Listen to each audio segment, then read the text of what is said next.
back in and enjoying the rest of your lunch with us.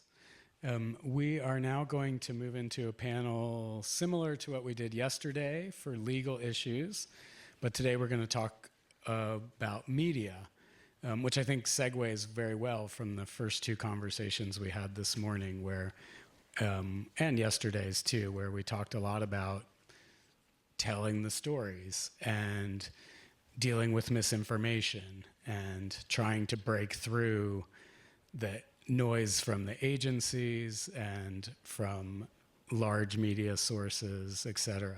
So, and we'll structure this the same way. There's 4 panelists, and I'm going to have them each introduce themselves, and then we will get into a discussion, and hopefully it'll be something that's beneficial for everybody.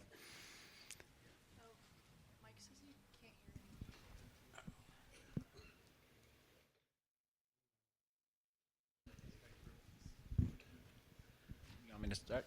Great. Hey, everybody. I'm Keegan Kuhn. First off, I want to thank everybody for being at this conference, for all the organizers, and for everyone who has dedicated so much of their life to advocating for public lands, for wildlife, for biodiversity, for this planet that we all depend on. It's obviously why we're all here. It's the only home we've ever had. It's the only thing that's ever fed us. So I'm really deeply appreciative of everybody for all their work. I'm a feature documentary filmmaker. I'm probably best known for making a rather controversial film called Cowspiracy, The Sustainability Secret. And this film looks at the global impact of animal agriculture beyond just public lands, private lands, and shows the fact that raising animals for food on this planet is the primary driver of species extinction, topsoil erosion, biodiversity loss, water pollution, water consumption, deforestation, virtually anything you care about in the environmental world. Animal agriculture is at its forefront. And the film takes a rather radical approach, which is the root, the cause, which is that we need a complete economic boycott of this industry. You would struggle to find another industry as destructive. We get a lot of attention for the fossil fuel industry, which rightly deserves a lot of attention, but I think many people here understand the impacts of animal agriculture, at least on a smaller scale. And to realize that we need to remove as much money as possible from the hands of this industry to be able to have the biggest impact. And for this audience in particular with public lands ranchers, as we know, are a tiny, tiny, tiny fraction of people involved in the livestock industry around in the United States, but also around the world. But this industry sees any threat to any of their kind as a threat to all of them. So when we go after public lands ranchers, it's the might of the entire industry behind it. And the reason why we have effective policies that protect ranchers and protect these bad policies is because the livestock industry has so much money. Factory farmers also support public lands ranchers. So our film makes a very hard push to say we should boycott these industries in every front. The film was very effective. It came out about 11 years ago. It was on Netflix, or is on Netflix. It was executive produced by Leonardo DiCaprio. We've had millions of people, tens of millions of people watch the film and who have made more sustainable food choices to boycott this destructive industry.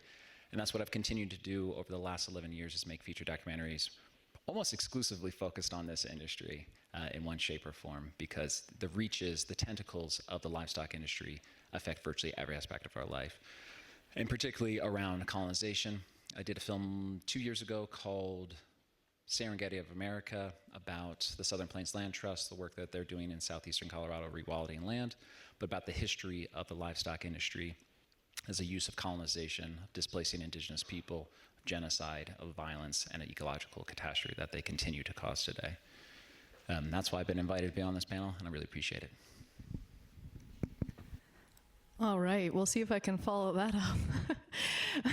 My name is Teal, but most people know me by my username, which is Western Water Girl. And I am an environmental influencer, although I prefer the term creator. And I like to describe myself as just a girl who's really obsessed with water in a really dry place. So I started my content because I felt like I didn't have a voice in the conversation surrounding water management in the Colorado River Basin. And I do think I've been able to find that voice through my platform. And I have expanded the content that I create to also focus on public lands and the intersection between how we treat our public lands and how that impacts our watersheds. And I also feel really passionately that the environmental industry is losing the battle for the environmental community is losing the battle for the internet. With right-wing ideology is pervasive on the internet, and the conservation environmental perspective is often missing from those conversations. And I think it is on us to adapt to this changing media landscape to meet the moment if we're ever going to achieve any of the goals we have for conservation and the environment and climate. So yeah. Great. Thank you. Tough to follow both of these two. I didn't know I was doing this until this morning, so this is all off the cuff. My name's Nick Jivak. I am a campaign organizer for the Sierra Club on Northern Rockies Wildlands and Wildlife. Super brief, I was a former newspaper reporter for 11 years in Montana, and then I served as the conservation director for the Montana Wildlife Federation for 8.5 years before landing in this role, and I lobbied 6 Montana legislative sessions. You know, the main thing I would say to this group is, you know, when I came from interviewing people for 11 years and being on the other side of it is just how you really press your message. And do you all know what the first rule of communications in politics is? No? If you're explaining, you're losing. And I find all the time that, you know, more progressive people want to explain things. And I actually do media trainings on the side as well as with a partner of mine. And I think that the best way that we are advocates for public lands and wildlife is to just, know your message and have that boiled down to, you know, a bumper sticker, because that's the attention span of most people. You know, it's, I mean, what, you want to explain, you're explaining you're losing welfare queen, death tax, makers and takers, winners and losers, big government. I mean, we get our ass kicked all the time. And so, and I can just think of numerous times when the gentleman who spoke this morning from the Birch Creek facility, I just want to throw out this example. I was working on, some of you may know there's a sheep experiment station in the crest of the Centennial Range. This is an agricultural research service facility. It's been there for 100 years, 1923. And this is in some of the most prime wildlife habitat in the state of Montana. I mean, literally almost every critter in the state is up there. In the mountain pastures, it's 16,000 acres. And in June of 2014, the Obama administration proposed closing this, Secretary Tom Vilsack. This had nothing to do with the environment. They're trying to run a research program, right? And he did a survey of all the ARS facilities all around the country, and there were 9 slated for closure. And when I got interviewed I mean, we've been trying to get this thing, they've had to kill a couple grizzly bears up there, because bears have moved in from Yellowstone, the Yellowstone region, and who was the guy, Dave, this morning? Yeah, he nailed it. They're moving right along that area. They've crossed I-15. Anyway, and you know, this was an opportunity, and I said this to the press, to actually strengthen a federal research program, right?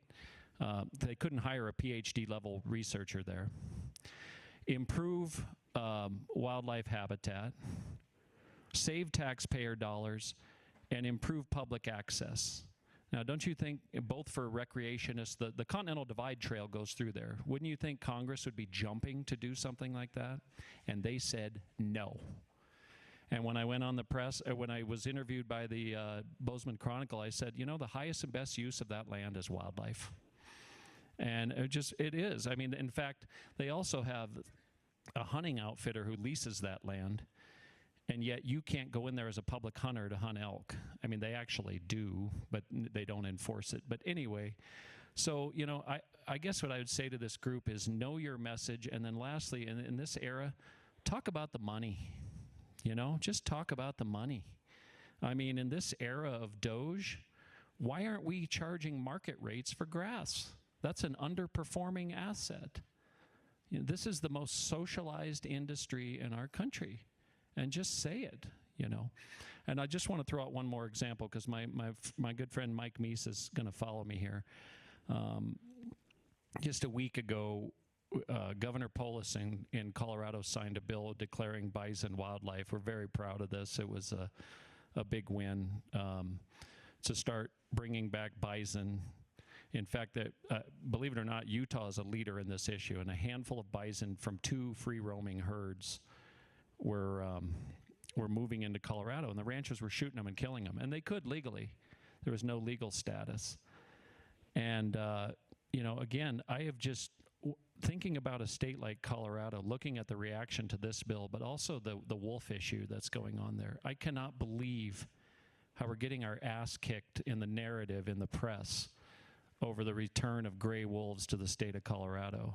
I mean, you'd think there are hardly any cows left in Colorado and that they're all being slaughtered, and, you know, they have a handful of depredation. So I would just, as we get into this conversation, I can't stress enough to just talk about market economics, because that's, you know, speak their language. You know, why should a nurse in New York City or a diesel mechanic in San Francisco not be getting a fair return on their public lands? And that's the crux of what we're talking about here, right? What is the highest and best use of this land? So I'll leave it at that and turn it over to Mike. Thanks.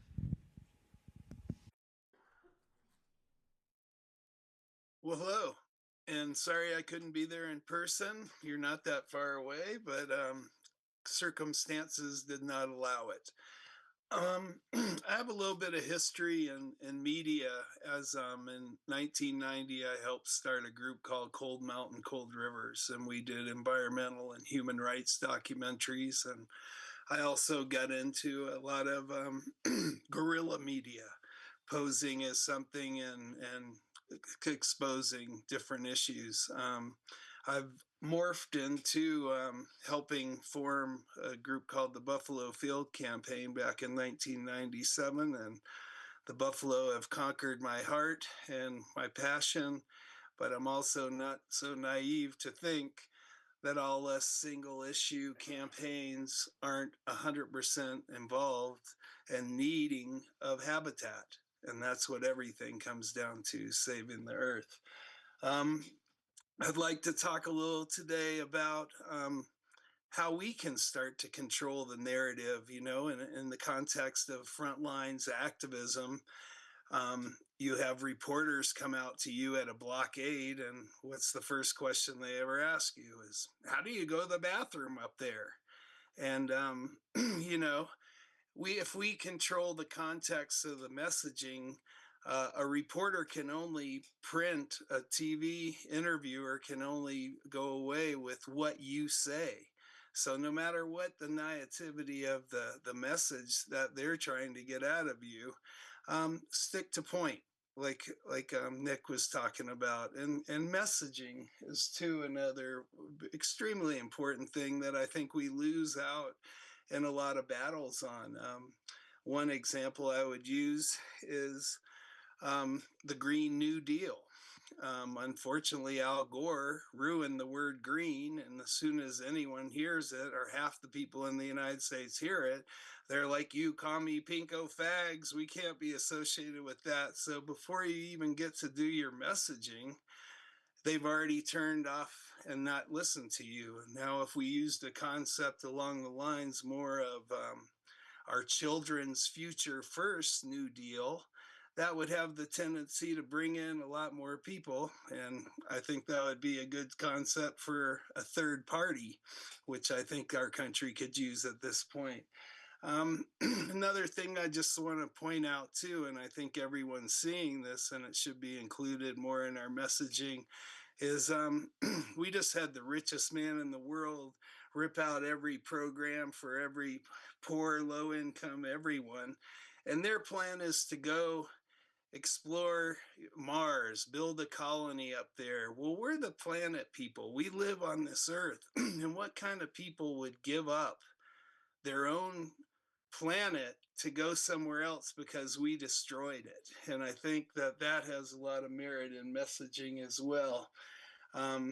And then, of course, I just want to end it with like what the buffalo teach us, that we sit in these conferences and often just talk and what I call preaching to the converted, and we're not going to create change until we bring in the people that don't think like us, the people that aren't going to listen to us unless we make a valiant effort to enter them on their own terms. And through my 28 years of getting to hang out with buffalo and listen and learn to them, I mean, one thing always comes to my mind in these kind of situations. And it's like, in the buffalo world, they have leaders, right? The alpha males and the matriarchal females, and they lead the buffalo.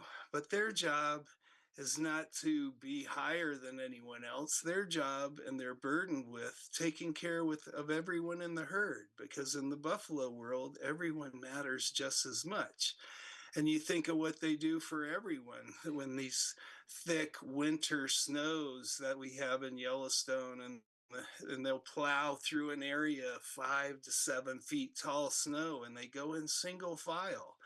And the lead buffalo, he or she, when they get tired, they'll step to the side and let the entire procession go by, and they'll hop in at the end where all the work has been done. And so the entire herd shares the burden of survival together, and everyone gives their part in that scenario.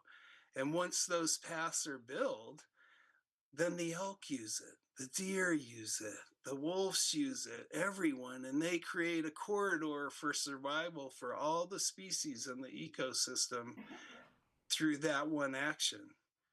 And I think I'll leave it there, but we need to start focusing on more of bringing in people that our country's so divided and hateful towards each other at this point. I feel that the more we can explain that we're fighting for your children's future as well, the more that message will be received. And that's all I got to say. All right, thanks, Mike. Right. So when we started talking about this conversation that we were going to have, and I'll mention Christopher Ketchum was supposed to be on the panel, and unfortunately he had to bow out due to another commitment. So we're lucky to have Nick sit in. No, you're the A team. But just so wanted to mention that to you. That was a last minute change. But I think in our conversation, when we were starting to prepare for this, we were really thinking about this idea of storytelling, and also the concept of how you motivate people. What is our goal in terms of trying to create change? Are we looking for one action tomorrow that's going to get some attention, maybe make a difference in the moment? Or are we looking for something that's sustained and continues and brings more people in and leads to more fundamental change? And maybe what we really need is a combination of both, right? It's not one answer or the other, and the answer to what motivates people also isn't so clear cut. It can be a number of different things.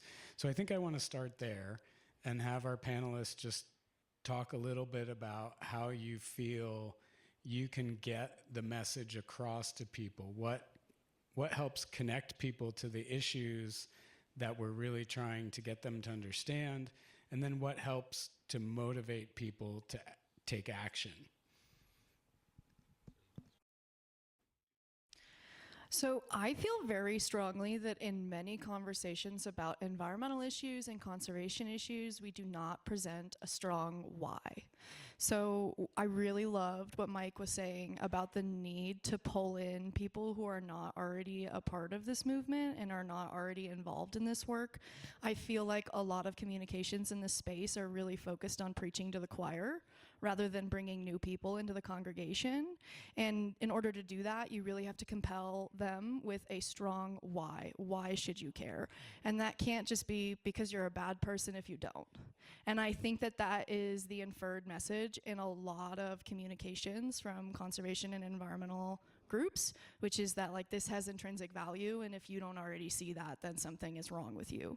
And there are a lot of people that just haven't had the ability to connect with the natural world like many of us in this room have.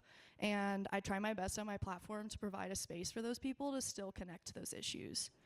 The other thing that I think is really, really important is getting the messaging where people are actually getting their info from. I think this last election cycle made it really clear that the traditional news media machine is dying. And there was a very long time where we assumed that traditional media shaped the narrative and then social media reflected it. And I would argue that we're now in a position where social media is shaping the narrative and traditional media is reflecting it. And we're not seeing comms people adapt to this change. So I've seen people online talk about how we're currently experiencing like a Gutenberg era level change in the way that we communicate information. And there are lots of orgs out there that aren't necessarily adapting to that. I do want to give a shout out to Western Watersheds Project because you guys have an amazing Instagram and TikTok. They do a really great job. But at the end of the day, you can have the best messaging in the world, you can have all the data, the best storytellers, but if you're not putting that info out there where people are actually getting their info, nobody will see it and you won't be able to grow your congregation. So I think those are the two most important things in my opinion.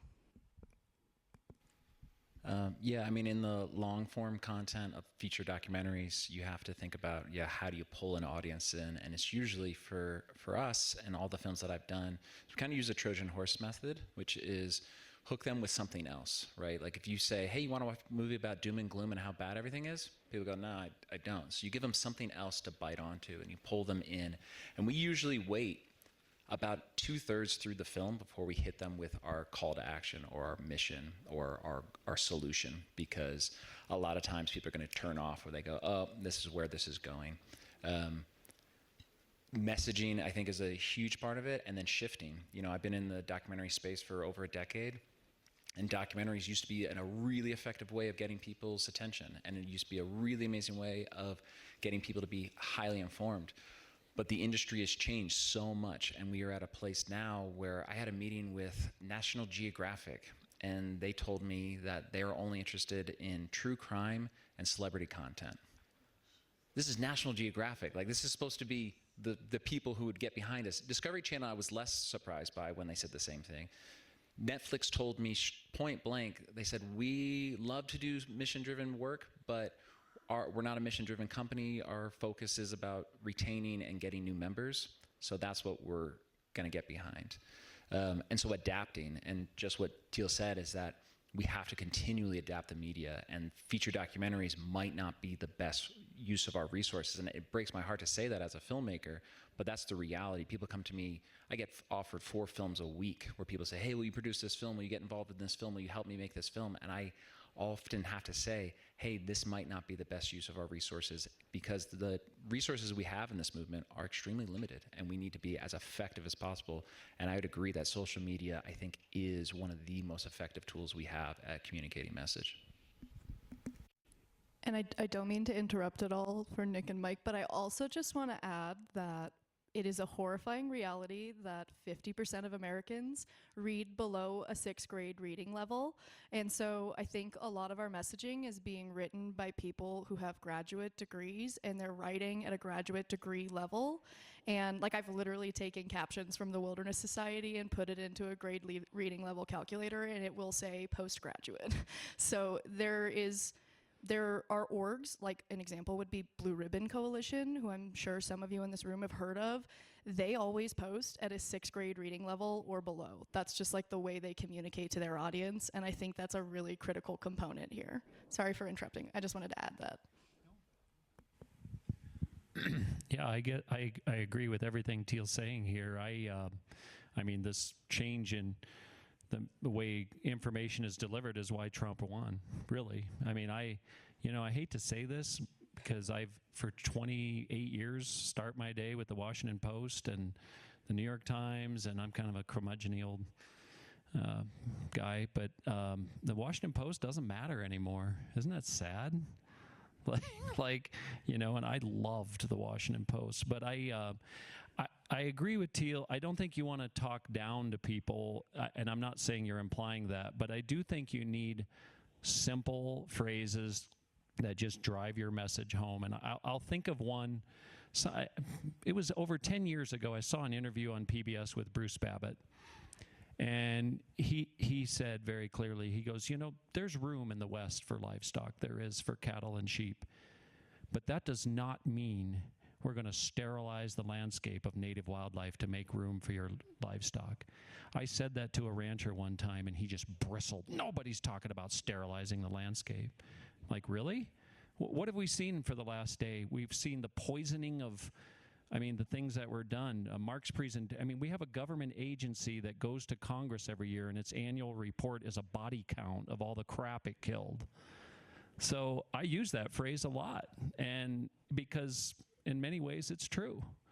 And in fact, I just had an interview over the lunch hour with an ag publication about grizzly bears. That's what and this was a reporter from South Dakota who knew nothing about this, so I had a lot of explaining to lay the background. But I think I keep saying this, but we got to talk about the money. What are you giving up on your public lands? And I'm probably not in line with a lot of people in this room. I don't think we necessarily need to end livestock grazing. I think that maybe you need better management practices, lower number of AUMs. But clearly what we're doing now is not working. And when people start to understand that not only are you giving up these natural wildlife and clean water values and all these things on your public lands, but it's costing you money. It's coming out of your paycheck. So talk about the money. I'll just add one more thing. Because what I want to do most in my career is bison restoration. This is one where obviously, first and foremost, there's a social justice element to Native American people about the most abused species on the continent, I would argue. But I talk about this. I think this is why this is so threatening to the livestock industry. Talk about straight up pounds of protein per acre. Which animal has the capacity to produce more food? And obviously the nutritional values, the cultural values, the value to the ecosystem. That's why bison are so scary to many people in the livestock industry. I'll just say this last thing. I think it doesn't mean it has to be either or, but at this point, we're putting one entity, one tiny constituency with a deep financial interest in turning those landscapes into a monoculture. And I think it's wrong. And I think we need to be very clear and say that. Beware of the bison, baby. They might get addictive, Nick. Well, I like to do things that are kind of proactive to problems that are around. And when we first started this campaign back in 1997, it was a simple battle. There was one enemy, the Department of Livestock. They were doing all the killing. And our tactic back in those days, you could ask Josh, was a little bit more nonviolent civil disobedience and direct action to, as I sadly have to say, is a very good tool that does attract media because they don't come to boring things. But throughout that process, a lot of the locals really didn't like our tactics and were pretty upset. So we started doing things that help the whole community out, and we invested in these road signs that we only put up when bison are on the highways. The Department of Transportation works with us, the local cops. But my favorite thing, and it's the one time a year that I really feel I physically do help buffalo live another day, and in the same breath, help people driving down these highways at rather rapid speeds from hitting bison and potentially killing themselves in the process. And what we do is we've worked with our highway department, Gallatin County sheriffs, West Yellowstone sheriffs, everybody. And we provide a service at night as the sun's going down to shepherd these buffalo off the highway onto safe grounds. And believe me, I've had people that I know hate us with a passion stop and say, "Hey, Mike, I just want to thank you. I think you probably saved my life tonight." And doing things in your community that bring the issue to hand but bring solutions in that same breath. 3 winters ago, we had a massive slaughter that occurred and a massive migration, but what always causes those is a real Montana winter. And so after, when the spring was starting to happen, we had a real problem. Highway 191, which is a major migration corridor for all the central herd to come out and have their babies on Horse Butte, had anywhere from 5 to 7 feet snow berms along the entire highway. So I called Montana Department of Transportation. I said, "Hey, I got an idea. What if we dug canals in certain migration places, which we know from being here all this time, that would give them access to get down to the Madison River?" And the Department of Livestock, or excuse me, Transportation loved the idea. We physically got out there and dug these, at least 200 yards on 2 sides of the highway canals, and then it worked. Every buffalo that migrated out walked right down those canals, got off the highway, and were safe. And we got so much media off that positive thing, every weather channel, everyone, because I think people are looking for good stories. I mean, we watch the news, whether it's social media or whatever, it's Trump did this, Trump did that, and if we can start infiltrating that with positive, and one of you guys already said it, but people just aren't going to get involved if we're all negative. I mean, there's studies that show, I guess, that people are tilted toward aggravation and like to be mad and everything. But I think there's a plethora of that energy out surrounding everything right now. And the more we can get back to the positive, making people understand that this planet, this natural earth, is what is our life breath to live here, that these animals all play a part. And I also would say that it's real important for us to incorporate as much as possible indigenous traditional knowledge. These people have lived on this continent forever and know the herbs, the medicines, the sacredness. And if you're lucky enough, they might share some of these ideas with us. But I think the bringing back the ways of the people that kept this planet in check and honor and respect and a relationship with the earth and all the animals. And we often in our environmental idealism exclude humans from being part of the puzzle. And really the humans, I mean, no wildlife management should exist. It should be human management. That's what we need to do. And I probably babbled enough on that. All right, let's go ahead to our audience and see if there's any questions out there.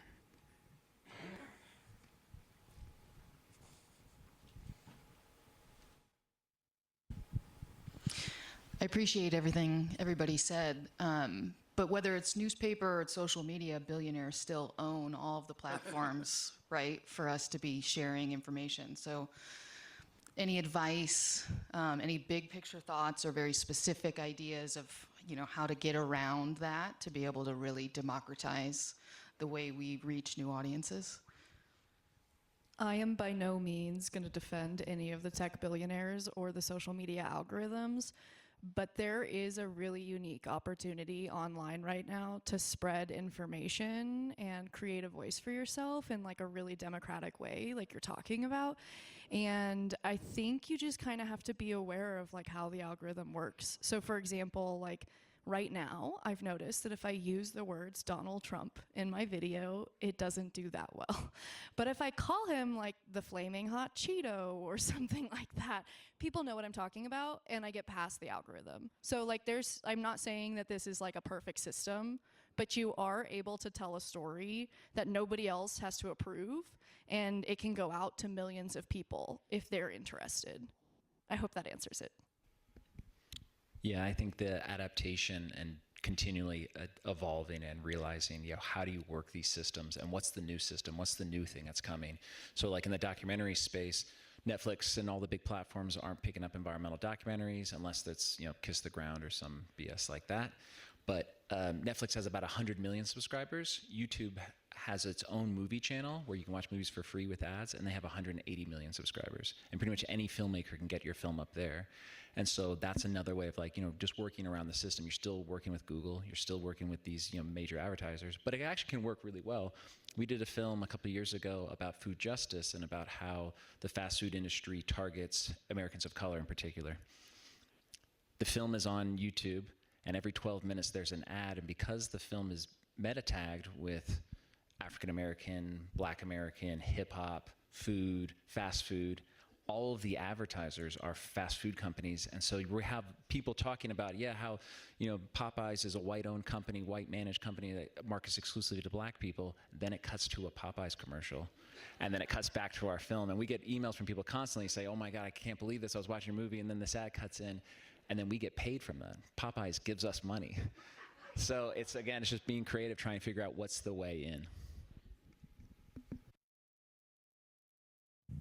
Yeah, I was dumb enough to get a master's degree, and I watch newspapers crumble. So these two are much more savvy. But the one thing I would say is push out a story that is so compelling that it gets out there. And because I obviously have the resources of the Sierra Club behind me now, and we just have a fresh video out on this bison bill, and it's doing really well. So, but just make it a compelling story so that it is picked up by the large. I hate to say it, but the billionaire techie crowd. I would suggest we get more youth involved. This is their everyday life. This is what they do. The average kid watches 6 hours of his phone a day. They're the professionals. They know what's attracted to them, and they should help us a lot on this journey, because I would prefer to be a Luddite personally, but I'm not in that world anymore. So, but when I have the honor of having all these interns and volunteers from around the world, and they help us incorporate that messaging. We always have them tell their stories, and we see that that's attractive to other people. And we have kids come here from Florida, Texas, all over the United States, all over the world. And we have a woman here from the Netherlands right now. And, them being your voices as well, and them reaching out to their networks and their people and their friends and that level. Because a lot of these guys aren't hearing anything, other than watching kittens do goofy stuff or what their friend ate for lunch yesterday. And and empowering them to understand the power that we have. I've always referred to whatever you have in your YouTube page as a McMe page, but all you ever talk about is what you ate or who you don't like, or and it's like you're walking home. Teach these people that you all have a phone on you constantly, and you see a local stream that this company's throwing their pollution in. Videotape that, show the world that, start to get active. We look at the Republicans, and what is a lot of their brilliance is they're taking over our city councils, our school boards, they're getting active in the community and taking over positions of power. Well, we should be doing that too. When we're only hearing the loudest voice, that's not the majority of how people think and feel in this world. And to tap into that And I do think storytelling, relating things to historical perspectives, bringing in a lot more original people that have the original stories that are very interesting, I think, at this point to everybody, because everyone's looking for solutions, spirituality, connection. And the more we can bridge that gap of, my honor is I live in paradise. My backyard's the Lee Metcalf Wilderness, and I'm going to fight for it my whole life. But my selfish self wants to be living in it while they continue to try it. But when we bring kids out from all over the United States and they touch that, they go home and they tell 10 friends and they start to come and they start to get involved. And word of mouth and real life experiences, I think, are a very important thing in creating change in today's world, because these kids just aren't, I was having a talk with most kids that live in big cities never even touch our Mother Earth anymore. They're walking on concrete their whole life. And it's our job to reconnect them with this sacred place we live on and make them have the respect that we have, indigenous cultures have. And I think it's in all of us, and we just got to pull it back out of them. I just want to add a little tidbit that I absolutely agree with what Mike is saying about pulling young people in. And this is less specific to like an individual and more for an organization, but I tell people all the time, you wouldn't let somebody write a press release if they don't read the news. You shouldn't let somebody who doesn't use social media create your social media. Like, you need to actively be on the websites. You need to understand what the culture is. Otherwise, you end up with this like all hat, no cattle problem where you're like impersonating a culture that you don't fully understand. Thank you. I heard a lot of good thoughts there. But I don't think I heard the word vision used once. And I wonder if that might be something that we're missing that's really important, possibly vital to, the chance for success. And I'll leave it at that if you have any response. I think it would be interesting. I guess, sure. It's kind of like a mission statement for an organization. I mean, we have a vision. We want healthy public lands that are ecologically intact with the full suite of native wildlife species on the landscape. That's a long bumper sticker. I would just keep it to what I said earlier. Our children's future first. Mike, you should have been a reporter. I am. I want to thank you for this discussion so far. As a longtime media guy, I'm really enjoying it. There is a narrative about the interaction of habitat, wildlands, protected lands, et cetera, and social media that you hear a lot, especially in places like Joshua Tree, where I live, or Moab, or even places like Tucson, where a lot of the crowding in these places that are struggling under the weight of too many boots is attributed to things like Instagram and TikTok. And I haven't really been able to figure out whether that's accurate. And I'm wondering if you folks have thoughts about that aspect of this whole thing. Well, first off, I will just say it is absolutely accurate. As an example, I used to work for my local Forest Service office as a forest ambassador.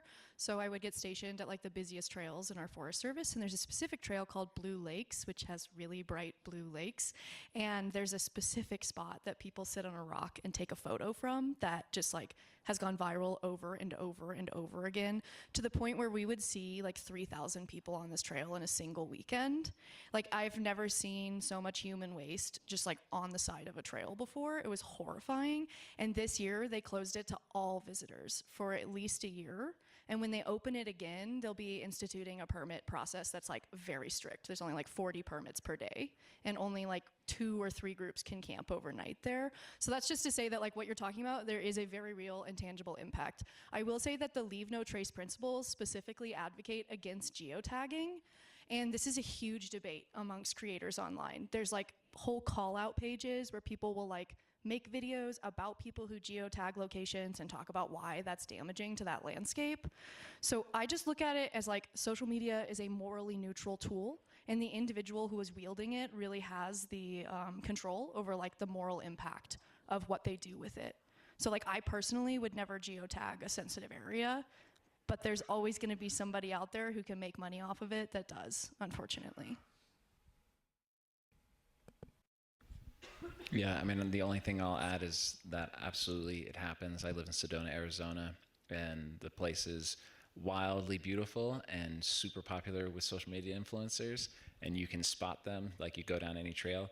The city they basically closed all parking for the most popular trails, most Instagram popular trails, and do a shuttle service now. And so that they can control how many people are actually going. Signage is a big one too.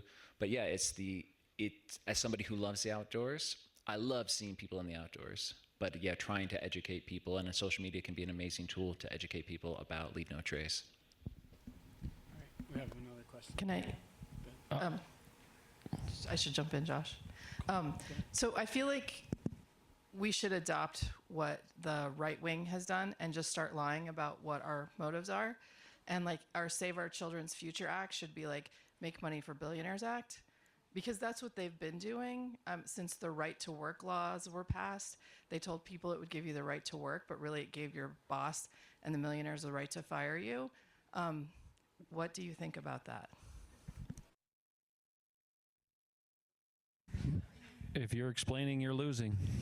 That's probably why we're losing. Yeah, I mean, I don't know if I hate to say I hope we wouldn't stoop to lying like they have, because the facts are on our side. And so, what do lawyers always say? If the facts are on your side, you pound on the facts. If they're not, you pound on the table. And they're good. I mean, you say what you want. We have a president who's a brilliant politician. Sorry. I mean, I hate to admit that, but he is, as a politician, brilliant. But I would just say that press our case. And again, we need to develop. I mean, look, Mike, I was a media professional. Mike just kicked my ass on a bumper sticker. So just got to develop those basic one-line, those really short, pithy messages and drive it home. I'll also just add that I do think this conversation is happening in some spaces in the conservation industry. I've worked on several national monument campaigns that kind of came to a screeching halt after the election in November. And there was legitimate discussion about like renaming them as like Trump National Monument, because he might actually be willing to do it then if his name is on it. So like, I do agree that we need to be like strategically willing to be creative in the strategies that we use. All tools in the toolbox are necessary at this point. The Onion is a perfect example of how to have fun with them and poke fun at them. And I have a couple concepts along those lines as well, because they're still in our future, our planet, our people, and they're making everything just for the billionaires. So there certainly isn't one tactic works all, and I think that's important to fight them back in their own arenas. I think the liability from maybe a nonprofit organization doing things like that would probably come back to haunt them. But we got a lot of individuals that can do a lot of individual things, and yeah, I would emphasize all hands on deck. Any way you're fighting for our children's future is right, and the billionaires are taking it away. That's all. I'll just add to that. I got quoted about a month ago in Outdoor Life. I mean, a Hook and Bullet magazine quoting me from the Sierra Club, and I am a hunter, but and I had two quotes. You usually get one quote in a news story, like what's your main point you want to drive home, right? But I got a second one farther down, and I said, my quote was, "This is the last bit of wealth that the average working American has, their public lands, and the billionaires are coming for it." First off, it's true, and it made it pretty simple, and we just had in the House reconciliation bill the proposed sale of 500,000 acres. under this guise of affordable housing. Some of those was adjacent to Zion National Park. I mean, it's all bullshit. We know that. That would have been high-end housing. It would have been somebody's 12th home. So we got the facts on our side. We just need to drive home our message. Our children's future first, not billionaires. I'm curious about how we engage more young people. I think that one thing that I worry about, seeing things like the Sunrise Movement had so much energy, and it sort of lost a lot of that along the way. And I think folks feel really overwhelmed by like the confluence of so many crises.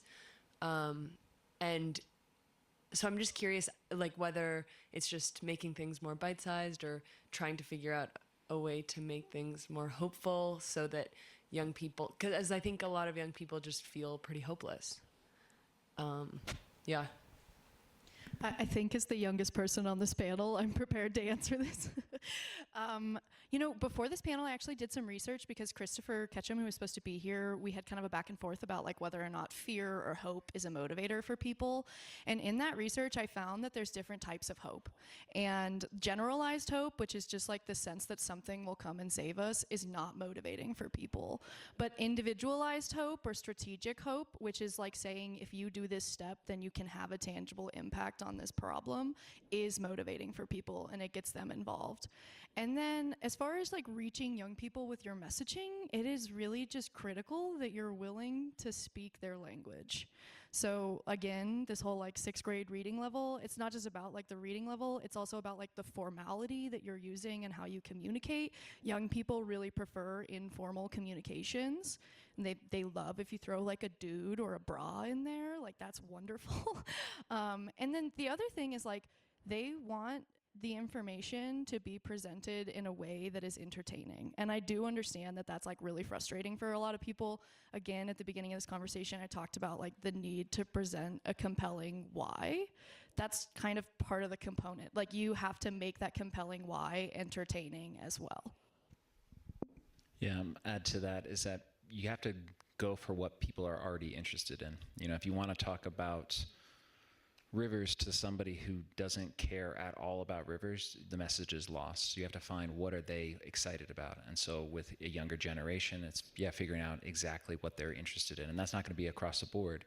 I'm so frustrated with the media landscape that I started a new nonprofit, and we're starting a natural history museum. Because we're like, cool, if you're interested in natural history, geology, or paleontology, we should care about ecology as well. So we're trying to use people's innate interest, the starting point. Cool, we'll lead you from there. And then what we've done with every single film too. People have to be, I think, personally invested though. We did a film, Cowspiracy, which is about the environment. It only spoke to the environmental audience. And then we did a film about health, and it was vastly more successful because it was personal. It was something that everyone could relate to. They were like, well, I do care about my health on some level. So I think it's finding that starting point, and it's not going to be one size fits all. And as Mike said too, it's got to be for every tool in the toolbox.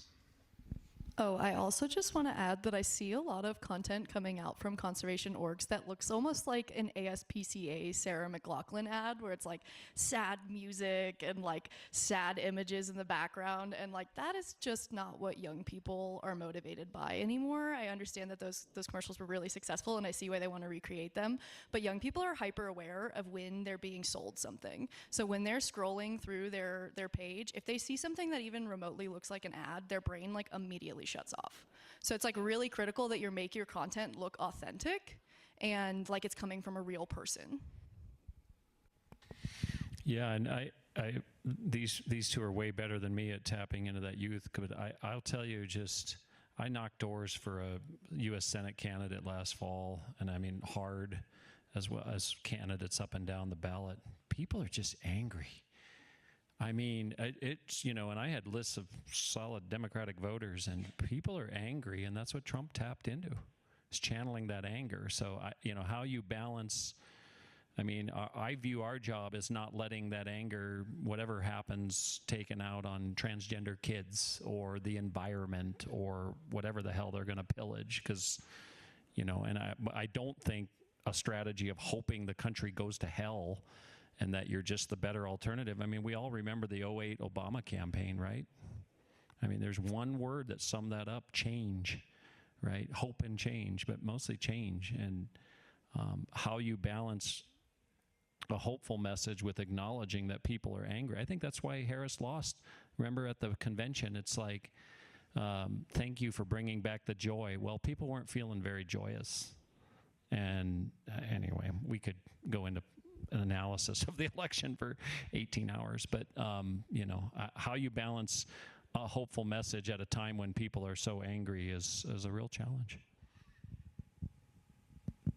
I would say too that we should invest more as a nonprofit movement to empower kids in schools to have the opportunity to come out and touch nature. Then you can educate them about everything that's out here. You don't have to, you don't have to like rivers to want to come to Yellowstone to come do something unique and wild. And we also have a different mechanism that is kind of trying to, once you bring them to this place, unplug them a little bit from their norms. And in our living room, where we have all our meals, where we have all our meetings, where we have the biggest space to sit and talk, we have a technology free zone where you're not allowed to do anything but look each other in the eyes and communicate. And so through this bringing them to nature, we can start to train them and teach them that taking a walk in the backyard can be just as fun as watching some kittens do something goofy on your thing, and letting them touch real life. Because I think that's the whole problem with the world now. We all live vicariously. We all live through other people's experiences, other people telling us what things are. And in my life, my greatest knowledge has come from real life experiences, from doing things that touch me and change me forever in the woods and the nature and anywhere. And I think the more we can connect the kids nowadays with that experience, we can hopefully unprogram them and bring them back. Oh, I don't mean to interrupt, but I do just want to add one last quick thing on this, which isn't so relevant to messaging, but it is really relevant to all of you that run organizations. You need to let young people join your leadership. We have to stop, yes. We have to stop telling young people, I don't know how many times I've heard, oh, honey, you're so passionate.